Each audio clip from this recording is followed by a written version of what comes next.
if the world was more like Hollis, it would be a better place. And I'm going to tell you why. Okay. I've seen you come and go with people here, and I never ask you if you like them. You always act like you like them, and maybe you don't. Some like are more them. likable Some than of others. them are more likable than others. I hear people refer to me that way sometimes, Donnie. I don't know what they're talking about. Me neither. Somebody said one day the other day about Dennis. They said somebody said, you know, he's really delineating. I said, what do you mean by that? They said, well, they love you or they don't. All right. Okay. But no in between. no huh? in between. No, I kind of like it. No, I just really don't like it. And Diane told me one day, she said, no, honey, there's nobody that doesn't like you. I said, no, you don't know the people I know. I know some. There's at least one or two ex-wives that don't have a real favorable opinion, you know. All right. Anyway, but I'm saying all that to say, in a small community, you got to get along. Yes. Yes. You got to get along. And you know, there's certainly things I think that people can take from here, and if they would apply them in other parts of the country, the world, how much nicer it would be. We've got people of every different political persuasion, you know, all kinds of different ideas and thoughts on the world. But you know, yeah, we do choose to get along. We do choose to help our neighbors and be there because I mean we understand how we're all connected. We are. And you know, without helping one another, and you know, like I said, we can all still agree to disagree on things, but it makes life so much better when you can still like one another, even if you don't necessarily agree. I don't like your opinion, Donnie. You know what's going to happen? Okay, you ready to go? Right. So? Yeah, we still going fishing? Yeah, let's go fishing. Well, okay, well, we get on a hot topic. Maybe that's something we ain't going to talk about next time. But we still, that doesn't, I think what happens, and I think here's my point for all this, and I think you know where I'm going is, I think because we don't realize we have to work it out, I think we think that people are semi-disposable, and I'm in a big city, which 99% of you watching are in, and I'm in a bigger city, and if I don't like Donnie, I'll just find somebody else to talk to. Well, you know, I may just break down in front of Donnie's house next time. Of all the places I need to break down to, that may not be the one, right? For sure. And, you know, it also goes back to, you know, where we don't have the cell phone, we don't have some of those things. We still do things, I guess, the old-fashioned way. We still talk to one another. We take time to visit with one another and catch up. And it's a whole lot different when there's a personal relationship with folks versus, you know, exchanges that are transactional kind of exchanges that take place either, you know, online or on social media and the different things. You don't really get to know and appreciate folks and vice versa. As opposed to relational. Right. I was telling Clara, thanks Clara Nicolosi, hey, I was telling her the other day, I said, you know why we don't flip off people as you go down DeSoto Avenue in Hot Springs? And she said, well, because it's not nice. I said, well, yeah, but you're going to meet that person tomorrow. Right. And that makes for a very awkward situation. That makes for a very awkward situation. I understand from what I hear tell. I just don't know anything personal. Right. No, I truly. And that's not an issue. No, that really doesn't happen to speak of in the village. That said, somebody asked me the other day, and I want your read, because Donnie's a part-time resident of Hollis, and then he's a full-time resident of Morrilton, right? Yes. Since COVID, have we lost some civility? Do we treat each other as nice as we did before, you think? I certainly don't think we do. You know, it's one of those things, I think people went into isolation. Yeah. And some people have stayed in isolation, or at least within their bubbles. Yeah. You know, so aside from one or two relationships, you know, particularly interactions with strangers are so limiting at this time. It's a little bit hard to appreciate and know those outside of our own bubble or our own interest groups, our own spheres. And so I think that in some ways that there are some ways that some people connected during COVID, you know, because there's that shared experience. Right. Commonality. Right. And I think that helped bring some people together. And for those folks that really connected and, you know, craved that personal connection, I think they probably came out of it well. But for so many that sheltered in place and just never really got back that social component. And they may have been prone to be introverted anyway, Correct. or to withdraw or whatever. And I think what you hit on it, and it just kind of went through my head as you said it. I think what happens is that a lot of people found friendship as perfunctory. Right. If I can get something out of it, I'll be your friend, Donnie. Well, Yes. Yeah, I don't know. No. I had a relative, under 40 relative, or no, a 42-year-old relative, who I won't go further than that, who was told 4 weeks ago, that he had colon cancer. And on the radio show, I played Live Like You Are Dying. Right. Because you are. Mm-hmm. And I think we delude ourselves that it's going to be a beautiful day all the time, Donnie. It's going to be spring. It's going to be March. It's going to be 78 degrees. We're going to sit out on the front porch. No. There's going to be a day when we're not doing that anymore. Exactly. And the line in that song that just hit me right across the face was, I became a friend that a friend would like to have. Right. Mm-hmm. Where does that go? Where did it go? Right. Yeah. I mean, like I said, it's probably one of those things. A lot of folks have never quite had that or understood that, but I think it was a lot more common in the past, because just by the nature of how people lived their lives, their interactions that they had, they understood, what made a nice person, what was not a nice person, and the importance of relationships. And one of the things I think that's really a downside of the technology, and there's great things about technology, don't get me wrong, but I think one of the downsides of technology is that it's taken a lot of that connection people have, that they have, that are true connections, as opposed to just interactions. I think that we think that it can substitute for sitting on a bench and having an afternoon, just having a couple of conversations. Right. And it doesn't. No. And I'm reminded, we had a show with Liz Robbins from the Garland County Historical Society. Yes. Mm-hmm. And she pulled up some photos of the area they called the Dark Corner, just north of what's Cortez. And there was a picture of a known manslaughter fugitive with a .45 in his belt, with a freed slave, with the rest of the town, with the guy who was the atheist agnostic, and the guy who was also the what was it? There was another one. He just had a very different view of religion. We would call him universalist or whatever. Okay. And he ran the grist mill and the mail, and you had to get along with those people. Right. It didn't matter if you liked them. Mm-hmm. You still had to get along with them, because when you wanted your mail tomorrow. Yep. You counted on it. You depended on them. And so again, it's one of those things where you people have always been different. That's nothing new.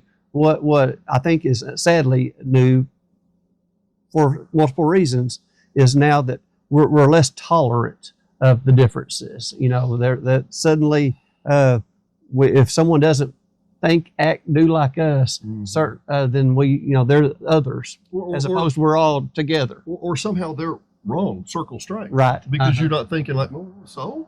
And I want to just draw a distinction, because I know where you're going here. In the group of people that have come by here this afternoon, I promise you, there's a liberal, there's a half dozen conservatives, there's a whole bunch of moderates or whatever. And you might not think, oh, it's a bunch of rednecks living up there in the hills. No. Well, you got one of everything, don't you? Well, we do, and then some. We might even have two. We might even have a couple someday. Yeah, it's one of those things. Having lived away for so many years, this was the place I came home to. It was, so it was a very sort of small group that I, would, still felt at home with. Insular.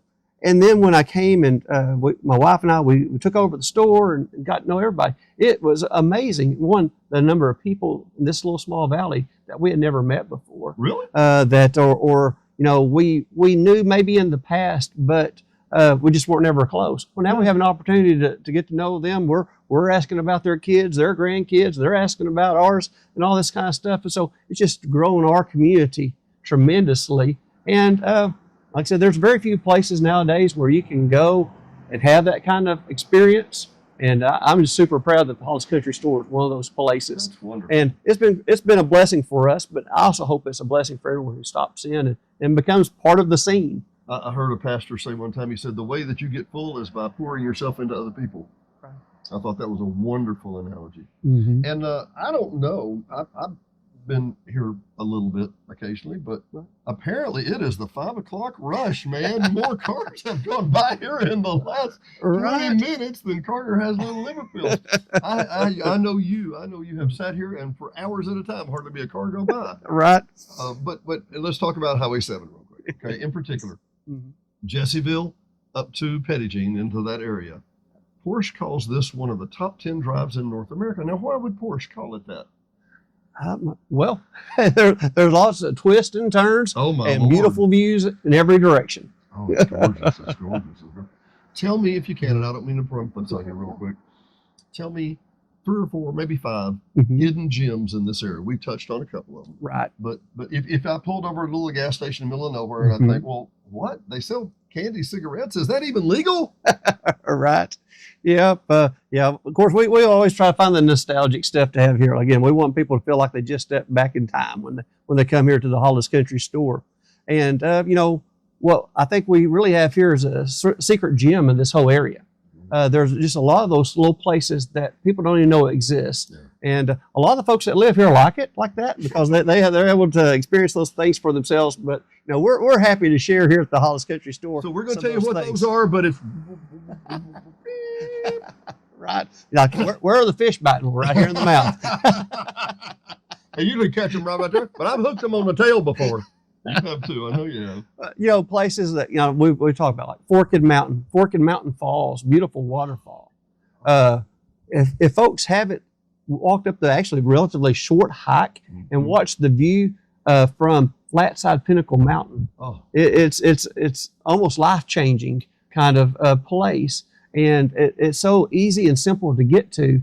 And but there's places that people will drive hours and hours to go to in North Arkansas and Yellowstone and all kinds of places. And then sometimes people don't quite realize the beautiful places we have right here in our backyard. If you live, blessed enough to live in Hot Springs or Little Rock and some of these places, we say we're a stone's throw from Little Rock. Yeah. And just as close to Hot Springs or Conway or Benton and all those places. And so more and more folks are starting to find out and explore some of these things. Well, so it's been good. I think part of the deal is that the infrastructure, the internet infrastructure and all that's not quite as built up as it is in other places. Understandable. I got it. But when you try to explain to somebody where Forked Mountain is, I've got a video that I'm trying to show. Okay, go straight by where the fire station is. Now turn right at the end there because that's the last house that has a phone. And if you break down like I've done before, you'll have to drive back to Mark's house. And Mark will, great people. I mean, poor guy. I mean, really, he had the last house next to the National Forest, and he gets all the destitutes or whatever. Very important resource here locally. Very important resource. He has a phone that works in this area. But as you go back around there, you don't know it. It'll be like County Road 69 or something like that. And you turn and drive up to the top. Next thing you know, you're on top of Forked Mountain, and it's like you're in it is a national park. It's a national resource. Yeah, the Flatside Wilderness area, which of course it's one of those areas you can't drive into. But there's a lot of places to access it from. You can drive around it. That's right. We've got a good road system all the way around, well-maintained Forest Service roads. So lots of great access points. The Ouachita Trail goes right through the wilderness area. And of course, I think we got the prettiest segment of it, but you can truly get on the Ouachita Trail right outside of Little Rock there at Pinnacle Mountain and hike all the way to eastern Oklahoma. 6 miles here and then go on into Oklahoma, into what they used to call the IT. Right, the Indian Territory. Anyway, it's time to change batteries. Time out, people. Hang on. I'm gonna. There we do that thing. Okay, that thing. We're gonna drop some pictures of the Forked Mountain area back in. Okay. I thought the cemetery at Forked Mountain is just gorgeous. You go on up just a little further from that, drop over a creek. Yes. And that beautiful creek is the one that comes through the through the area. That's Cedar Creek, and that's the one that Forked Mountain Falls flows through. And so it's absolutely beautiful. There's a small Forest Service lake, Cedar Creek Lake, and different things. And it's just a beautiful, beautiful area. You're not going to believe me when I tell you this, but I'm going to tell you this. Well, let's say I got COVID from that lake. COVID from the lake. How did that happen? We were there back in 21, 22, and or I'll tell you the story, and then you can be the judge of it, because I don't even believe it. I don't even believe it. But all right. I took off my shoes and waded into the lake, probably about mid knee high or mid shin high, and it was a beautiful day, and it's a Forest Service lake. It's obviously not natural, but it's really nice. And we were just sitting there, had a little on the ramp, where the boat ramp is, and we came out and thought, okay, well, let's get ready, dry it off. Came home. Next day, I'm laying on the couch, shivering and shaking like crazy. And from the exact place I got in the water all the way down, my leg is just puffed up like I had been in a compression sock. Really? And just bright red. And I called the doctor, and he said, odds are you got COVID. I said, I got COVID from the water? He said, well, either that or, you already had it and it was going to whatever. But is that amazing? And we never. That's the first time I've ever heard of that. It was the unexplained rash, and to this day, it's still unexplained. But anyway, all that said, so let me paint it for you real quick, and we'll try to put it on a map here. But you got Cedar Lake here, you got Cedar Creek that comes back up here and goes in between these huge mountains, which is Forked Mountain, and then the other, and there's a little, there's some low water bridges in there. Then you drive up in, and on the left-hand side, and we're talking within a 2-mile distance. You drive up in there, and there's a huge bluff that has a cave that's up inside there. Yes. Then there's a little native camping area that goes by the creek that goes back up to the waterfall. Then you walk up to the waterfall, which is a 20-minute walk, maybe a mile, something like that. Right. Then you go up. If you want to go even further up into the mountain, you're in the they're in the wilderness area. Well, as soon as you leave the cave area, you're and it's not. You have not gone 2 miles in any direction. And there's 5 or 6 unbelievable attractions. Right. Oh, yes. There, the rock formations and stuff are amazing. So you got the waterfall, which is beautiful itself, and then the bluff, there above it and stuff is just, you almost felt like a kid again playing in those bluffs and things like that. So it's just a beautiful area, and like I said, it's forever protected. It's part of that wilderness area, and so just it's one of those things again. I think for way too long, maybe people had never found, or just a very select few knew about it. And more and more folks are learning about it. And it's one of those great things too, maybe some of that stuff that came from COVID as people got outside. And we've talked about some of the downside of technology. Yeah, I think but some on the good side of technology, a lot of those folks who went and just found that place and discovered it and enjoyed it, well, then they come back and they put the information on the different apps and stuff like that. Or bring their kids. And then folks are able to find it too. Maybe would never have found it otherwise. Wow. And so it's it's one of those things. There's pros and cons with everything, but that's something I think that very good came out of a bad situation in COVID, but then also a very positive use of technology to help people find stuff they would never be able to experience otherwise. Yeah. So a silver lining on every cloud. Right. So and I'm going to draw this out real quick. So we're sitting on the very west side of what would have been had we go down this way. We're on the far west side of the wilderness area. Okay. And on the far east side of the wilderness area, tell them what that's like, man. Well, it's some of that beautiful area I was talking a little bit about earlier. You're like what's called Flat Side Pinnacle Mountain. It's one of the prettiest parts of the national forest. It's due west of Little Rock. So as folks come west from Little Rock along State Highway 10, there's a real popular recreation area that for many years it was operated by the National Forest. Now it's actually operated by Arkansas State Parks, called Lake Sylvia. Oh man! And a beautiful little park, a really nice little lake, some good hiking trails. But what I like about it even more so, it makes a great base camp for getting out and enjoying the National Forest. The beautiful backcountry roads, as well as you can get on the Washita Trail there, and then really great ways to access the wilderness area. And again, just a stone's throw from Little Rock. I wonder, I'm thinking there's a new business here, Dennis and Donnie's tour guide service, because you're exactly, I'm no, seriously, because I love Lake Winona over there. Yes. Gorgeous, which is the alternative water supply for Little Rock. Right. And during the summer months, just like a pool, they opened that park up, which is operated by Little Rock, City of Little Rock. Oh my God, what a resource! Of course, Yes. I remember when we were kids, we would slide down the spillway before the 9/11. That's probably frowned upon. Yeah, at this time. something about insurance and people dying and blah blah blah blah blah. Right. No, but I wanted to say it's just kind of one amenity after another amenity Yes. after another amenity, and so there is one little caveat here, Mhm. okay? And that beautiful blonde wife I live with, you don't need to listen to this.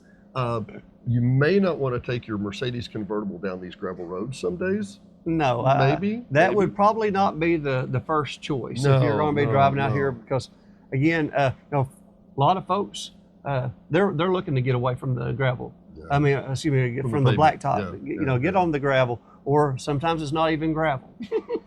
So there's a lot You of should feel folks. lucky you got gravel. You Right. should be grateful. It is a benefit.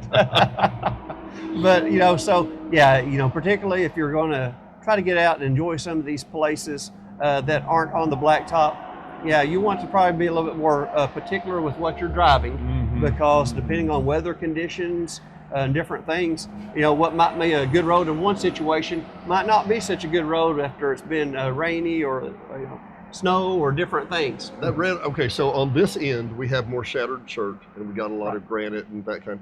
On the other end, there is a lot more red clay. There And is. if you've ever driven street tires with two-wheel drive, Right. in a convertible in particular, Mhm. on slippery red mud, yeah, there's the ditch right there. Yeah. It's not highly recommended. Not highly recommended. Don't do like I do. I'm gonna put up a poster. I gotta find it. It's on my phone that doesn't work. But I saw a Jeep the other day, and he had a sticker that said, "Don't follow me. You won't make it." Right? And that it's kind of like that. Yes. So, if you were going to navigate this area, now Mhm. remember, you don't have internet. Right. So the cell towers, and I'm going to tell you this, Jesseville, Mhm. Iron Springs, past the Iron Springs, you can turn right onto what's the first road there? Is that the Winona? Yes, it Yeah, is. yeah. Diane and I have driven up on that edge, and as long as you're looking south Mhm. or east, I guess it would be, no, I get cell phone coverage Right. right, right over that hill. Yeah, that Yeah. sort of takes that away. Yeah, kind of the Uh-huh. delineating line. But all that to Right. say, that helps. But what would you recommend to people? To have a GPS, to have a really, I love the Mhm. map they sell at the Forest Center. Yeah, and they even have some that they will give at no cost. Really? Yeah, so and sometimes those maps are pretty handy too, because they'll be able to tell you what you can use on different roads. Mhm. Some vehicles are allowed on some are not. Particularly for folks who are maybe doing something other than just your traditional automobile kind of situation. Sure. With the side by sides, all that kind of stuff that's RAV4 becoming kind of stuff, yeah. right. So Yeah. but they have a map that sort of delineates a lot of that. It Really? shows a lot of that, which is very handy when you don't have the good cell phone service. So unless you have one of those types of services where you're able to use the satellite and do different things, it doesn't hurt to have a paper copy of a map. Maybe print out some stuff from your research online or different things like that. Or worst case scenario, we had folks come in today at the store. Hey, we can't find our way around. Don't have internet. Well, we've got a map. We'll take a snapshot of that, so you have a resource to take with you as you go. And we've even gone and added to it some little additional things to help the navigation a little bit better. Well, I saw your map over here, and I'm going to put it back up. The 10 things to do around here. Which Yes. is a great. It's like you're a marketing guy. Is that something? That's what he does in real life. Yeah.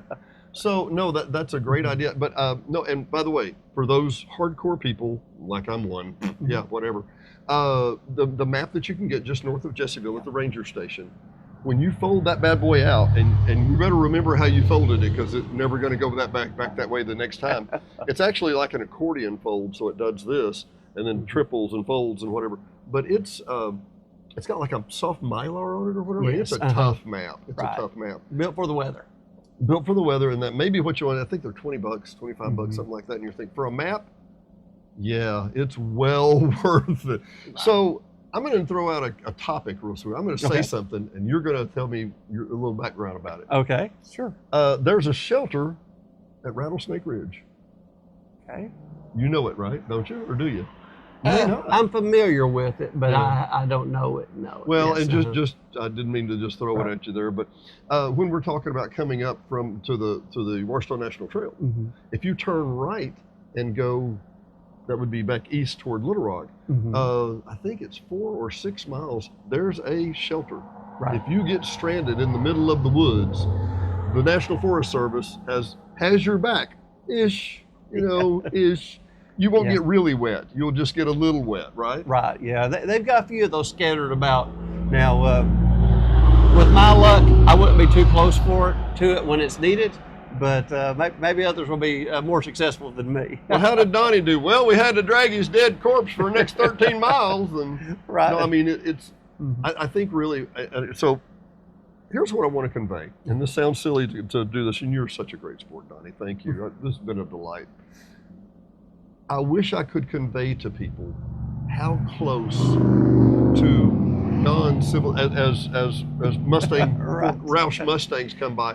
I wish I could communicate to people how just a few miles off this road Mhm. you can catch yourself in a life or death situation, and I'm not Certainly. exaggerating. Is Certainly. that fair? Oh, that's very fair, and it gets a little even more complicated in some ways. From where we sit right here, we're in Perry County. Oh, I was Due calling it south of Montgomery. us I'm is, sorry, is yeah. Garland County. Just to the southeast of here, 2 miles, is Saline County, and so there's multiple jurisdictions Oh. and all types of things. And with the lack of cell phone service and different things like that, it's definitely good to be prepared before you go out and have fun out in the national forest, and make sure that people know where you are, what you're doing, and understand what your plans are, so that if you might get delayed on purpose or not on purpose, they can respond accordingly. And again, we want people to come out and have a great time and enjoy themselves, but also be safe. And because we want you to come back and visit with us many, many more times. We do, and you're making a great point, and I'm Mhm. going to have to tell my self-embarrassing story. So yeah, so remember the little road we turned off, and I said, that Mark's at the end of the road. And Right. Yeah.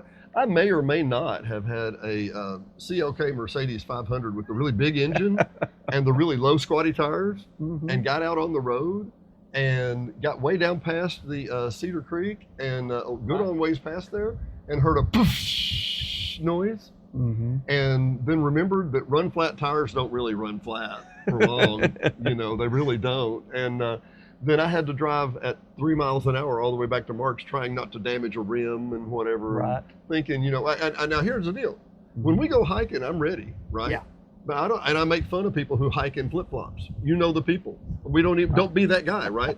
Don't take a Mercedes convertible down a gravel road if you're planning on going very far. Mhm. So we came back and we found Mark's was the first turnoff there, and I walked up, knocked on the door, and they were the nicest people on the planet. They were like, "Yeah, sure, you can use our phone." And this happens every Tuesday. Yeah. Right. Well, and sometimes Thursdays. I mean, they were the nicest people. Mhm. But it goes back to me. It reminds me of Paul Harvey. You meet the nicest people at the end of a dirt road. Right.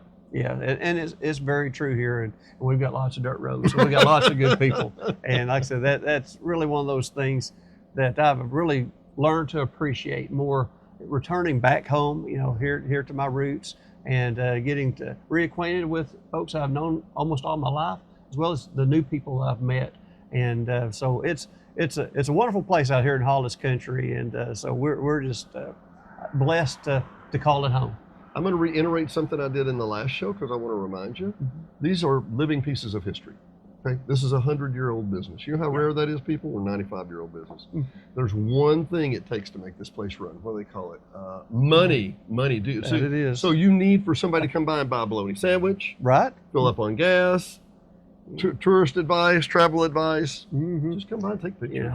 What we will try to make sure that, one, we're offering something that's unique and different, an experience. That's for sure. And again, we just want people to come here, enjoy themselves, make themselves at home, and be a part of our Hollis scene. We accept everyone, and again, we love sharing this place with others, and particularly those who can love it and appreciate it like we do. and it's a lesson in how to get along, Right. right? Which we could all use today. Certainly, I have to Donnie, agree. as always, my friend, it's been Thank a you, wonderful Dennis. time. Yes, sir. We will see you next time.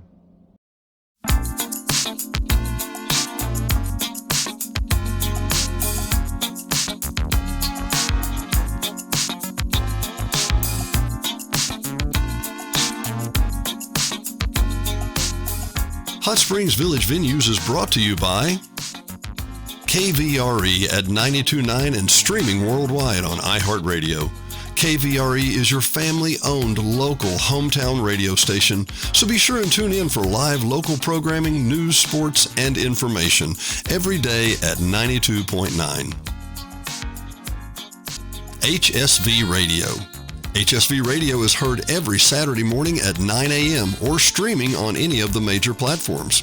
Hot Springs Village Radio is an eclectic mix of music, motivation, great music history, and Saturday morning fun. Join us every Saturday morning at 9 a.m. 92.9. And brought to you by the Hot Springs Village Voice, Hot Springs Village only newspaper, also serving all of Saline and Garland County.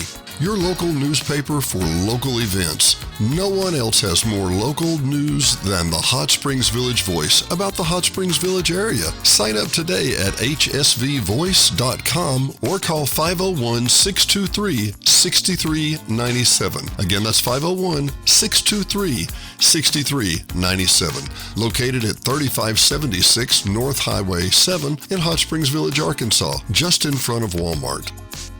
Brought to you by Gotta Go Vacations. www.gottagovacations.com. Troy Woods and Patrick Cunningham at 501-204-4805 can help you with any of your travel needs. Patrick and Troy have been airline stewards for decades, and their experience and their travel can serve you well.